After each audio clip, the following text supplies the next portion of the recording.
Yeah, the answer is Apple. Apple is the single largest education supplier in the world. Okay, supplier to education in the world. Single largest education company in the world. Now, I've asked 100 people at Apple this, and only 2 have thought of Apple. It's incredible the position Apple still has in education. 60% of all computers in education are Apple's. 64% of computers teachers use are Apple's. It's a $2 to $2.5 billion business for Apple every year. What an incredible foundation to build off of. What an incredible legacy to build off of. And so you're going to see Apple proactively focusing much more on these 2 markets where it is very relevant, and both of these markets are growing over at 20% a year. Now, Apple's share is shrinking in these markets slowly, but I think you're going to see that stabilize and turn around, and you're going to see Apple grow with these markets because it's going to do a much better job of focusing where its relevance is and where its legacies lie.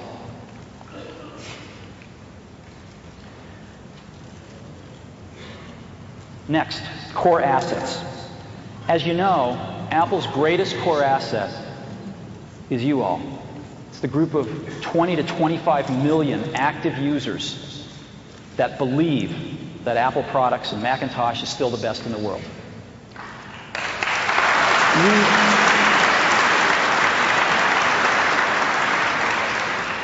I don't think we've been doing a good enough job taking care of you. Have you called I've called the support lines myself.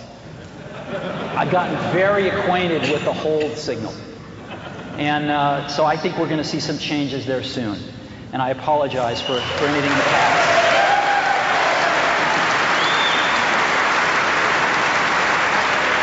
But what I want to do right now is get a little more analytical.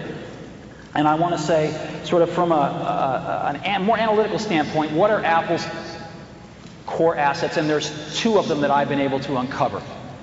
The first one is the brand itself, and the second is the Mac OS.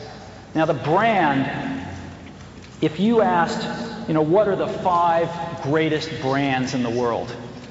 If you went out and you asked professionals this question, I think Nike would be on everybody's list, Coca-Cola would be on everybody's list, Disney would be on everybody's list, and Apple would be on everybody's list. We have one of the world's greatest brands, and we haven't paid much attention to it in the last several years, and I think you're going to see that start to change. And now I want to focus on the Mac OS. The Mac OS is an incredibly core asset to Apple, and we've been walking all over it. Most people think that we're about to abandon the Mac OS. Most people think that, Macintosh OS 8, which we just released, was codenamed Tempo, as you know, right? So we just released Tempo. Most people think our next release next year, which is codenamed Allegro, will come out, but then our next release will be Requiem. And it's crazy. It's absolutely crazy. The Mac OS is still the best thing in the world. It is still the best thing in the world. There are over 20 million active users. The number's a little closer to 25 million. There are thousands of developers, and there's $1.5 billion software industry built around this thing. This is one of the core assets of the company. And we are going to invest a lot more in it because we think it is an incredible asset, and it has yet to really be fully exploited. Apple is about the Mac OS. We're going to be doing other things because we're creative people. But at the core, Apple is about the Mac OS. And all of the fears that I've heard of people that we're abandoning it are absolutely not true. Our latest release, Mac OS 8, I've got some really good news for you. We released this thing 2 weeks ago, and we have already sold 1.2 million copies.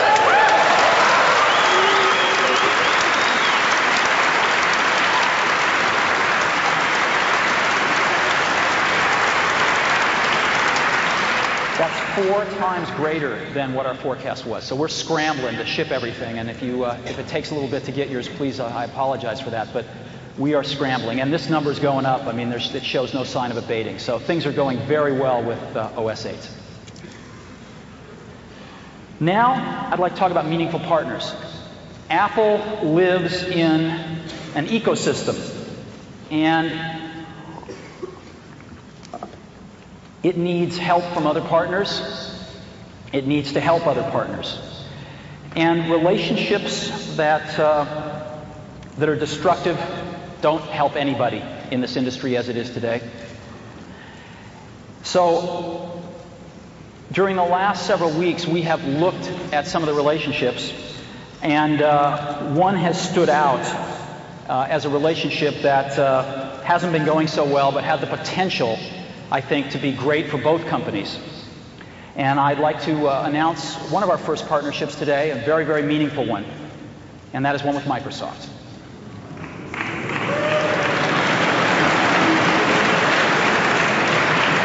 I'd like to take you through this.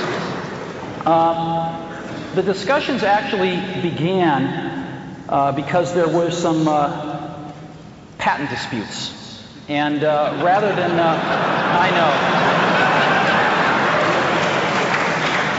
rather than repeating history, I'm extremely proud of both companies that they have resolved these differences in a very, very professional way.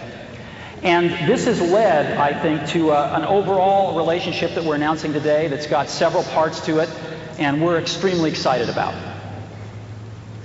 First part of it is a patent settlement and cross-license. The two companies have reached a full cross-license for all patents that exist and for patents that are filed within the next 5 years, and it has been a very serious patent settlement. The second part of this is Microsoft is committing to release Microsoft Office on Mac.